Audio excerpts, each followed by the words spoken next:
Comment faire face à la disruption? On parle beaucoup de disruption dans le monde de l'entreprise. Mais de quoi s'agit-il exactement?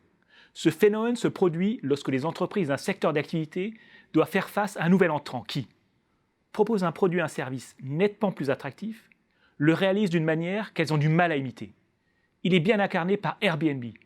Pour de nombreux voyageurs, la proposition de valeur d'Airbnb, une expérience différente à un prix moins élevé, est beaucoup plus attractive que celle d'un hôtel.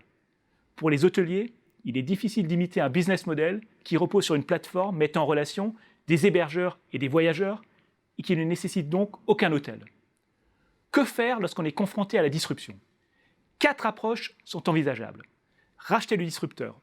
En 2014, Facebook a racheté WhatsApp pour 19 milliards de dollars. Cette application avait attiré près d'1 milliard d'internautes et devenait une menace pour Facebook. Mark Zuckerberg a donc préféré la racheter. Créer son propre disrupteur. En 2008, le succès de l'iPhone et l'essor des smartphones représentaient une menace pour les recettes publicitaires de Google. Sa riposte a pris la forme du système d'exploitation Android. Notons que la stratégie consistant à créer son propre disrupteur ne nécessite pas de disposer de toutes les ressources et compétences en interne.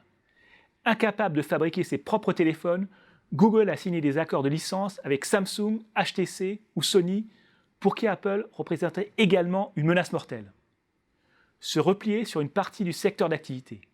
Menacé par Encarta, l'encyclopédie sur CD-ROM de Microsoft, puis par Wikipédia, Encyclopædia Britannica a opéré un recentrage sur le marché de l'enseignement. Aujourd'hui, la plus grande partie de ses revenus provient des lycées et des universités.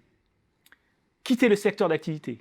Au milieu des années 90, le PDG de Philips, la maison mère de Polygram, se rend compte que les gens utilisent de plus en plus les CD enregistrables, une technologie co-inventée par Philips, pour copier les CD musicaux vendus dans le commerce. Il se hâte de céder Polygram à 6 grammes, pour plus de 10 milliards de dollars. En bref, la disruption est un phénomène bien réel, mais il ne faut pas non plus dramatiser. Elle est moins fréquente qu'on le pense, il existe des stratégies pour y faire face.